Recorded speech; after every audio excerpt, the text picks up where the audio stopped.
Andrew was the kind of child who brightened every room he entered. At just 5 years old, he could name every flower in Mama Akene's garden and loved helping her water the marigolds each morning. His laughter echoed down Acacia Street as he played, his blue backpack bouncing on his small shoulders. Life hadn't been easy for Andrew. He'd lost his parents when he was 4, a tragedy that would have broken many children. But with Mama Akene's patient love, he'd found joy again in simple things: the smell of fresh earth, the taste of ripe mangoes, the warmth of belonging.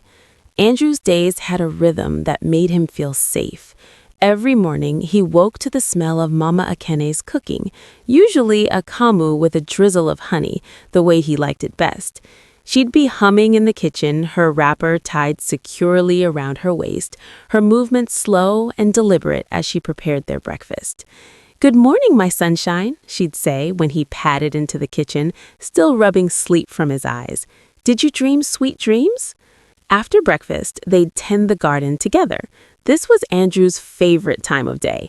Mama Akene had taught him the name of every plant: the stubborn hibiscus that needed extra water, the tomatoes that climbed their wooden stakes like determined soldiers, the marigolds that lined the pathway in brilliant orange rows. "Plants are like people, Andrew," Mama Akene would say, her weathered hands gentle as she pinched off dead leaves. "They need attention, they need care, and they'll show you when something's wrong if you pay attention." Andrew paid attention. He learned to spot wilting leaves, to feel the soil for dryness, to pull weeds before they choked the flowers. He learned patience, watching seeds transform into seedlings, then into blooms. Mama Akene said he had gentle hands, perfect for gardening. The house itself was small but filled with warmth. Photographs covered the walls: Mama Akene as a young woman, Andrew's parents on their wedding day, Andrew as a baby. Sometimes he'd stand before the picture of his mother and father, trying to remember their voices. The memories were fading like old fabric left too long in the sun, but Mama Akene helped him hold on to pieces. "Your mama loved to sing," she'd tell him, "and your papa could make anyone laugh. You have both of them inside you, sweet boy."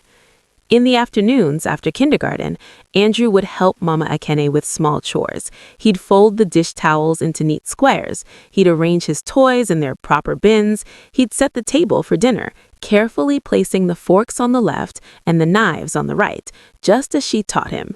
Evenings were for stories. Mama Akene would settle into her armchair, and Andrew would curl up beside her as she read from worn storybooks or told tales from her own childhood. Her voice would rise and fall like music, painting pictures of a Nigeria she'd left behind, a family and tradition and lessons learned. "You're a good boy, Andrew," she'd press a kiss to her forehead before bed. "Your heart is pure. Always trust that good heart of yours. If something feels wrong, it probably is." Andrew would nod against her shoulder, breathing in her familiar scent of shea butter and garden soil. In Mama Akene's arms, the world felt manageable. The grief of losing his parents still lived inside him, but it had softened into something bearable. Here on Acacia Street, in their small house with its flower-lined path, Andrew had found home again. It started on a Tuesday afternoon in late spring, 3 months after Mrs. Banks had moved into the big white house. Andrew was walking home from kindergarten, his blue backpack bouncing against his shoulders, when he heard a voice call out from the porch at the end of the street. "Hello there, young man." He looked up to see Mrs. Banks waving from her wicker chair, her silver hair styled in soft curls, her face bright with genuine interest. Andrew had seen her before, had watched her tending her flowers, had noticed her friendly exchanges with the other neighbors, but she'd never spoken directly to him. "Hello," Andrew replied, his voice small but polite. Mama Ikene had taught him to always greet his elders with respect. "You must be Mrs. Ikene's grandson," Mrs. Banks said, rising from her chair and walking to the edge of her porch. "I've seen you two working in that beautiful garden of yours. You're quite the little helper, aren't you?" Andrew felt a warm flush of pride, Adults didn't always notice the work he did, but Mrs. Banks had been watching. "I help Mama Ikene every day," he said, stepping closer. "We planted new marigolds last week." "How wonderful!" Mrs. Banks clasped her hands together, her eyes sparkling with what seemed like genuine delight. "I absolutely love marigolds, and you know what? I think children who help their grandmothers deserve something special." She disappeared into her house for a moment, returning with a wrapped peppermint candy. "Here you go, sweetheart, a little treat for being such a good boy." Andrew hesitated, remembering Mama Ikene's rules about taking things from strangers. But Mrs. Banks wasn't really a stranger, was she? She lived on their street. All the neighbors knew her. "Thank you," Andrew said, accepting the candy with both hands, the way Mama Ikene had taught him. "You're very welcome, and please call me Auntie Banks. All the children in my old neighborhood did." Her smile widened. "I hope we'll be friends, Andrew. I don't have grandchildren of my own, you see, and I do so enjoy talking with bright young people like yourself." From that day forward, Andrew's walks home from kindergarten included a stop at the big white house. Mrs. Banks was always there, always waiting with that warm smile and interested questions about his day. She remembered everything he told her, the names of his classmates, his favorite subjects, the games he played at recess. "You're such a special boy," she'd tell him, handing him another candy from the glass bowl. "So smart and kind. Your Auntie Banks is lucky to know you." Andrew would skip the rest of the way home, the candy sweet on his tongue, feeling special in a way he hadn't felt since his parents died. Mrs. Banks, Auntie Banks, saw him, really saw him, and that attention felt like sunshine breaking through clouds. The routine became as natural as breathing. Every afternoon, Andrew would pause at the big white house, and Auntie Banks would be there, waiting like she had nothing more important in the world than talking to a 5-year-old boy. The glass bowl on her porch table was always full. Peppermints, butterscotch candies, chocolate drops wrapped in colorful foil. Andrew's favorites were the strawberry sweets that melted on his tongue like summer. "Just one," Mama Ikene had said when Andrew mentioned his new friend. "One candy after school won't hurt, but don't spoil your dinner." Auntie Banks always asked about Mama Ikene. How was she feeling? Did her knees still bother her when it rained? Was she sleeping well at night? "Your grandmother works so hard taking care of you," Auntie Banks would say, shaking her head with admiration. "She must get very tired. I'm sure she appreciates having such a helpful grandson." Andrew would nod eagerly, pleased that someone else recognized how special Mama Ikene was. As the weeks passed, their conversations grew longer. Auntie Banks wanted to know everything. What Andrew ate for breakfast, what time he went to bed, whether Mama Ikene had many visitors. She asked about his friends at school, his teachers, his favorite games. "You can tell me anything, sweetheart," she'd say, leaning forward with those attentive eyes. Auntie Banks is always here to listen. Some things are easier to talk about with a friend than with grandmothers, aren't they? There was something intoxicating about being the center of someone's complete attention. Auntie Banks never seemed distracted or tired like some adults. She never told him to hurry up or save stories for later. She listened to every word as if he were telling her the secrets of the universe. Sometimes she'd give him 2 candies instead of 1. "Our little secret," she'd whisper with a conspiratorial smile. "I won't tell if you won't." Andrew felt a flutter of unease at keeping secrets from Mama Ikene, but it seemed harmless enough, just an extra candy, nothing bad. Other neighbors would wave as they passed the big white house, seeing Andrew chatting happily with Mrs. Banks. "Isn't that sweet?" Mrs. Chen remarked to her husband one afternoon. "That woman has such a way with children. Poor little Andrew needs that kind of attention." Even Mama Ikene seemed pleased. "Mrs. Banks asked about my arthritis today," she told Andrew one evening. "Such a thoughtful woman. It's good that you have another adult who cares about you." By the time summer arrived, 3 months after their first conversation, Andrew couldn't imagine his daily routine without stopping at the big white house. Auntie Banks had become a fixture in his life, as familiar as Mama Ekene's garden, as comforting as his bedtime stories. He trusted her completely. And trust, Andrew would later learn, was exactly what she'd been building. Candy by careful candy, question by patient question, smile by practiced smile. The weather turned cold in November, arriving suddenly like an uninvited guest. The flowers in Auntie Banks' window boxes withered, and frost began creeping across the lawns of Acacia Street each morning. Andrew stood on the porch as usual that Thursday afternoon, his breath forming small clouds in the air. Auntie Banks opened her front door wrapped in a thick cardigan, rubbing her arms against the chill. "Goodness, it's freezing out here," she exclaimed, looking at Andrew with concern. "You must be so cold, sweetheart. Why don't you come inside for a bit? We can have our chat where it's warm." Andrew hesitated, his hand gripping the strap of his backpack. Mama Ekene's rule echoed in his mind. "We don't go into other people's homes without asking me first." "I should probably get home," he said, his voice uncertain. "Oh, of course, Auntie Banks said quickly, her smile never faltering. "I wouldn't want you catching a cold. But I made hot chocolate today, the real kind with marshmallows. It seems such a shame to let it go to waste." She paused, tilting her head. "Perhaps you could just step inside for 5 minutes, just to warm up? I'd hate for your grandmother to worry about you walking home shivering." The mention of Mama Ekene's worry struck something in Andrew. He didn't want to cause her concern, and 5 minutes seemed harmless. Besides, Auntie Banks wasn't really a stranger anymore. She was practically family. "Just 5 minutes," Andrew agreed, following through the doorway. The inside of the big white house was nothing like he'd imagined. It was darker, despite all the lamps burning in the corners. Heavy curtains blocked most of the afternoon light, and the air smelled strange. Not bad exactly, but thick and sweet, like flowers left too long in a vase. "Come sit in the living room," Auntie Banks said, guiding him with a gentle hand on his shoulder. "Make yourself comfortable. I'll get that hot chocolate."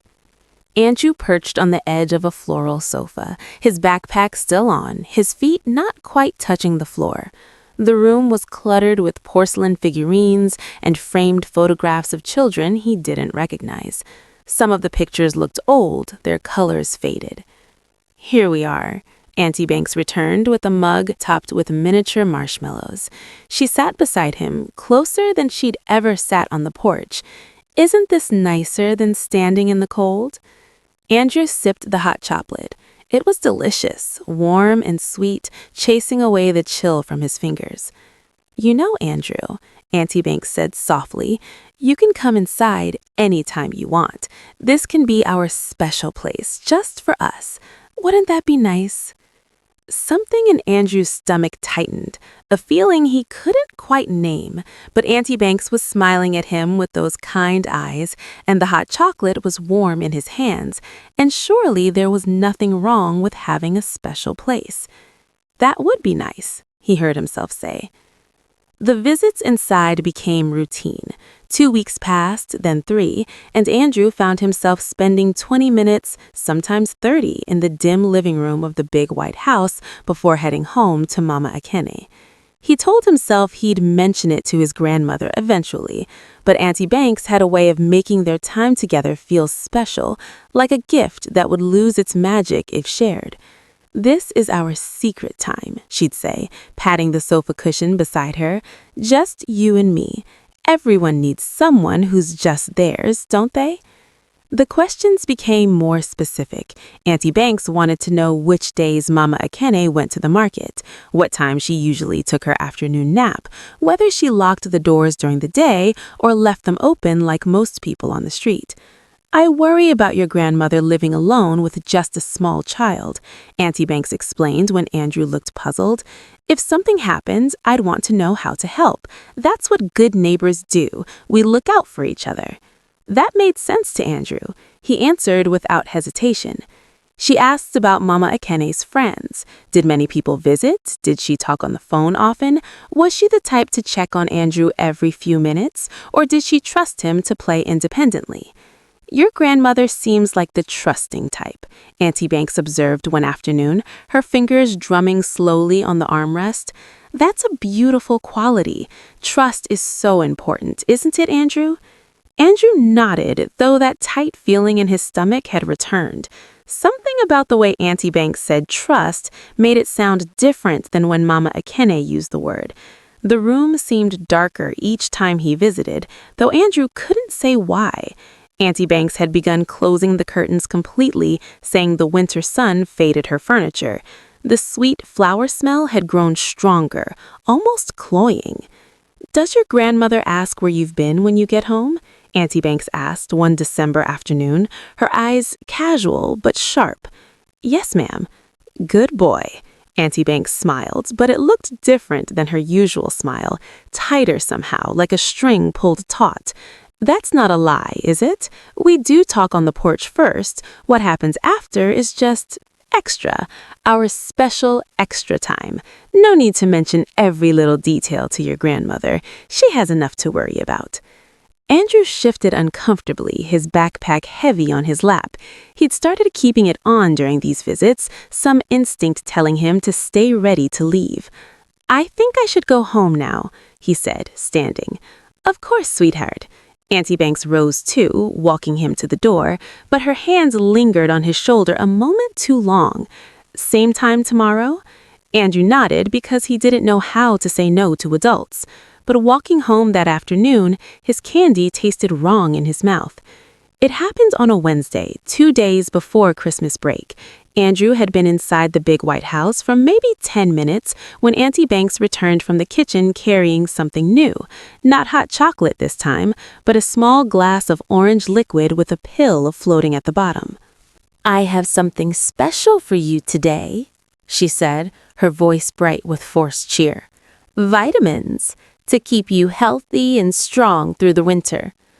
Andrew looked at the glass skeptically.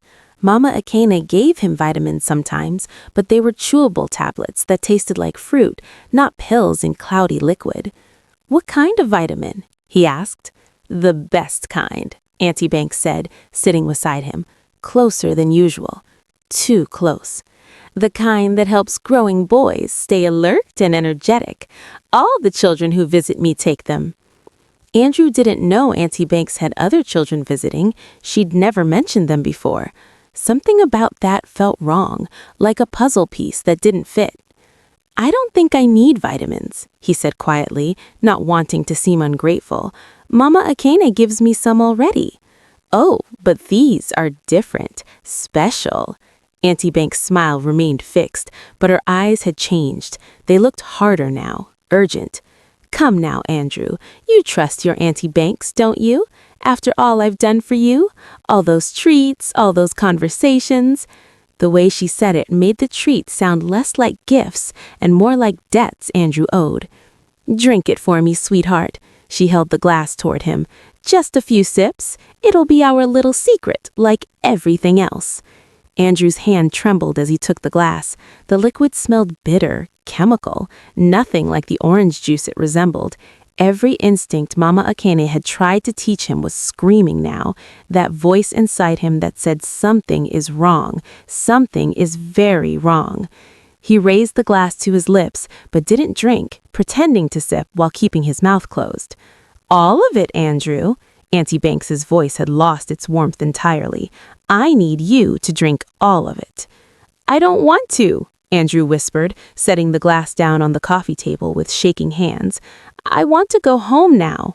He stood, reaching for his backpack, but Auntie Banks stood too, moving faster than he'd ever seen her move. She stepped between Andrew and the door, her body blocking his path. "I don't think so, sweetheart." Her smile was gone completely now. "You're not leaving until you take your vitamin. We've built such a nice friendship, you and I. It would be a shame to disappoint me now." Andrew's heart hammered against his ribs. The room felt smaller suddenly, the darkness pressing in. Auntie Banks reached for his arm, her fingers wrapping around his wrist. "Now drink," she said, her grip tightening, "and stop making this difficult." Andrew tried to pull away, but Auntie Banks's fingers dug into his wrist like claws. With her other hand, she reached for the glass on the coffee table. "Please," Andrew said, his voice breaking, "I want my grandmother." "Your grandmother doesn't need to know about this," Auntie Banks hissed, her face close to his now, all pretense of kindness stripped away. "This is between you and me. Now open your mouth." Andrew twisted hard, using all his 5-year-old strength to wrench free. His backpack fell to the floor as he stumbled backward, knocking into the coffee table. The glass tipped over, orange liquid spilling across the dark wood. "You little—" Auntie Banks lunged for him. Andrew ran, not toward the front door where she stood, but toward the back of the house, his small legs carrying him down a narrow hallway. He could hear her footsteps behind him, heavy and fast. "Andrew, come back here right now!" He found a door, another exit, he hoped, and yanked it open. Sunlight flooded in, cold December air hitting his face. He burst onto the back porch and jumped down the steps, his shoes hitting frozen grass. "Mama Akane!" His scream tore from his throat, raw and desperate. "Mama Akane!" Auntie Banks was right behind him, emerging from her house with surprising speed. But Andrew had one advantage. He knew every inch of Acacia Street. He ran toward the gap in the fence between their properties, the shortcut he'd used 100 times while playing. "Andrew, stop!" Auntie Banks's voice had changed again, trying to sound sweet, trying to sound safe. "You're overreacting, sweetheart. I was just trying to help you." "Mama Akane!" The back door of his house flew open. Mama Akane appeared, her face a mask of alarm, moving faster than Andrew had seen her move in months, despite her arthritis. "Andrew!" She was running now, closing the distance between them. Andrew crashed into her arms, sobbing, his small body shaking. Mama Akane wrapped herself around him like a shield, her eyes snapping up to meet Mrs. Banks, who had stopped at the property line. "What happened?" Mama Akane's voice was steel wrapped in ice. "What did you do to my grandson?" "Nothing. He's confused." Mrs. Banks's face had gone pale, her composure cracking. "We were just talking and he got upset." "He doesn't get upset." Mama Akane's arms tightened around Andrew. "My grandson doesn't scream like that for nothing." Andrew buried his face in his grandmother's shoulder, breathing in her familiar scent of shea butter and safety. The words tumbled out between sobs, the vitamin, the door being blocked, the way Auntie Banks had grabbed him. Mama Akane's whole body went rigid. "Get off my property," she said quietly, her voice more terrifying than any shout. "And don't you ever come near my grandson again." Mrs. Banks stood frozen for a moment, then turned and walked quickly back to the big white house. But Mama Akane was already pulling out her phone, her hand steady as she dialed. "Police," she said. "I need to report an attempted assault on a child." The police arrived within 15 minutes, 2 officers in a patrol car that drew curious stares from neighbors up and down Acacia Street. Andrew sat wrapped in a blanket on the sofa, Mama Akane's arm around him, as he told his story again, slower this time, with the female officer kneeling at his eye level, her voice gentle but her questions precise. What exactly had Mrs. Banks said? How many times had he gone inside? Had she ever touched him inappropriately? What did the liquid look like, smell like? Andrew answered each question, his voice small but steady. Mama Akane's hand never left his shoulder. The male officer had gone to speak with Mrs. Banks. Through the window, Andrew could see neighbors gathering on their porches, Mrs. Chen, Mr. Rodriguez, the young couple from 3 houses down, everyone watching the big white house with growing unease. When the officer returned 40 minutes later, his expression was grim. He asked if he could speak with Mama Akane privately, but she shook her head firmly. "Whatever you need to say, you can say in front of Andrew. He's earned the truth." The officer hesitated, then nodded. He sat down across from them, his notebook open on his knee. "We ran Mrs. Banks's information through our system," he said carefully. "Her real name is Margaret Sutton. She's been investigated in 3 different neighborhoods over the past 7 years. Mama Akane's sharp intake of breath was the only sound in the room. Each time, she targeted young children, boys mostly, between the ages of 4 and 7. She'd move into a neighborhood, establish herself as a trustworthy figure, then begin a grooming process. The officer's jaw tightened. She was never successfully prosecuted. Because the children were too young to testify effectively, and in 2 cases, the families moved away before pressing charges, she'd simply relocate and start again. 3 neighborhoods, Mama Akene repeated, her voice hollow. 3.